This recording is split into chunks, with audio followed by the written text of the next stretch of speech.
Hello everyone, Shazam the fury of God release हो चुकी है एंड ये मूवी काफ़ी ज़्यादा अमेजिंग थी। इस मूवी को देख के आप बता नहीं सकते ये मूवी मार्वल की है या फिर डीसी की।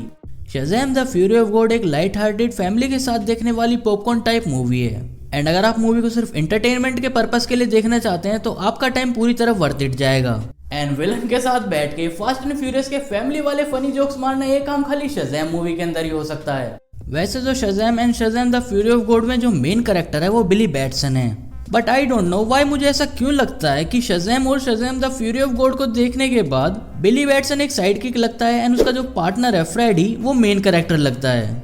And literally Shazam the fury of God के अंदर तो बिली बैटसन को इतना कवर नहीं करा गया जितना फ्रेडी को करा गया है। एंड इस मूवी की स्टोरी को किसी भी कॉमिक लाइन से उठाया नहीं गया। इस मूवी की स्टोरी एकदम नई है, ताज़ा, फ्रेश। कॉमिक्स के अंदर एटलस की 2 बेटी थी, बट इस मूवी के अंदर एटलस की 3 बेटी दिखाई गई हैं, जिनमें से एटलस की एक बेटी को फ्रेडी से प्यार हो जाता है। एंड इस मूवी को देख के मैं ये कह ही सकता हूँ कि हाँ, लड़कियों को सच में चूतिया लड़के ही पसंद आते हैं। पहले बिली बैटसन को शज़ैम का मतलब नहीं पता था, बट हाँ इस मूवी के अंदर उसे शज़ैम का मतलब पता पड़ा।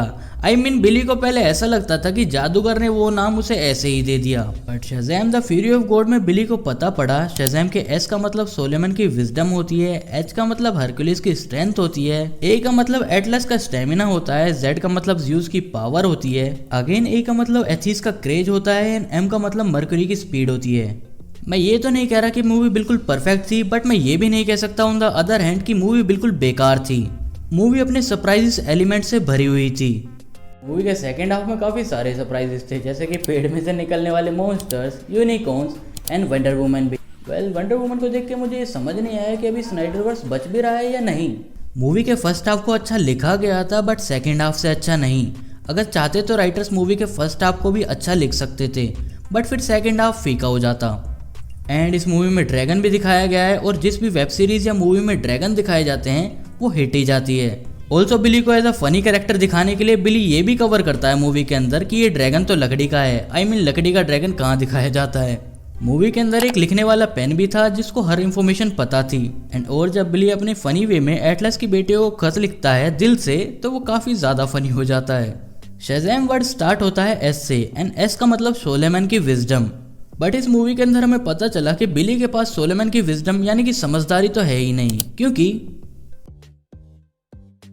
And I don't know why DC वाले अब भी क्यों ऐसी कोशिश कर रहे हैं कि हमें ये दिखाना चाहते हैं, हमें ये जस्टिफाई करना चाहते हैं कि अब भी यूनिवर्स एक दूसरे से इंटरकनेक्टेड हैं। Shazam the fury of God के अंदर वंडर वुमन को दिखाना, क्योंकि जब जेम्स गन ने ऑफिशियली अनाउंस कर दिया कि सब कुछ रिबूट होगा एंड स्नाइडरवर्स यहीं पे एंड हो जाएगा, तो स्नाइडरवर्स को आगे दिखाने का मतलब क्या बनता है।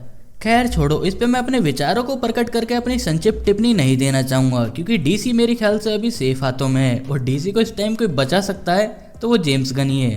बट आई थिंक जब ये लोग यहाँ पे वंडर वुमन को लेके आए थे तो वहाँ पे ब्लैक एडम को भी तो ला सकते थे, and black Adam versus Shazam की फाइट कौन नहीं देखना चाहता फिर।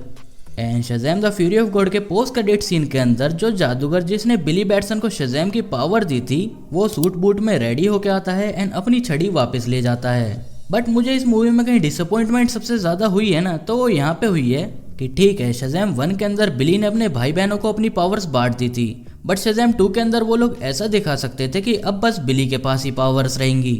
हम 6 शज़ैम्स का एक साथ क्या करेंगे। मूवी की सारी स्टोरी पहले ही ट्रेलर्स के थ्रू लीक कर दी गई थी, मूवी में कुछ भी छुपाने जैसा नहीं था, बट फिर भी उसके बावजूद मूवी सरप्राइजेस से भरी हुई थी। मूवी का डायरेक्शन और सिनेमेटोग्राफी बहुत अच्छी तरह करी गई है। मूवी की राइटिंग थोड़ी सी और सुधारी जा सकती थी, बट जो हो गया वो भी ठीक है। एंड सच बताऊं तो डीसी डार्क मूवीज के लिए जाना जाता था, बट जब से एक्वामैन एंड शज़ैम 1 आई थी तब से लोगों ने डीसी को डार्क जज करना ही बंद कर दिया। एंड अब इस मूवी को देखने के बाद शायद मैं ये कह सकता हूँ कि डीसी का आने वाला टोन बदल जाएगा। एक और फैक्ट लेके जाओ, जब शज़ैम 1 बनी थी तो उसका एंडिंग सीन को शूट करने के लिए 18 मंथ गए थे, बट शज़ैम 2 के अंदर जो एंडिंग फाइटिंग सीन था वो खाली 2 मंथ के अंदर शूट हो गया। And Shazam the fury of God का लास्ट फाइटिंग सीक्वेंस काफ़ी ज़्यादा अच्छा था शज़ैम 1 के कंपैरिजन में। Now this is called innovation. And मैं दोबारा कहना चाहूँगा, Shazam the fury of God एक पॉपकॉर्न फैमिली टाइप मूवी है जिसको आप एंटरटेनमेंट के पर्पज से देख सकते हो, आपका टाइम वर्थ इट जाएगा। और अगर आपको ये जानना है कि आयरन मैन कैंग का कोई एंसेस्टर यानी कि पूर्वज है या नहीं है, तो आप मेरी ये वाली वीडियो भी चेकआउट कर सकते हो जिसके अंदर मैंने डिटेल में कवर कर रखा है। सो ऑलराइट गाइस, अगर आपको वीडियो ज़रा भी अच्छी लगी, खुशी हुई तो इस वीडियो को लाइक करें, चैनल को सब्सक्राइब करें। बाकी मैं मिलूंगा आपसे अगली वीडियो में किसी और सम टॉपिक के साथ। तब तक के लिए बाय बाय, टेक केयर।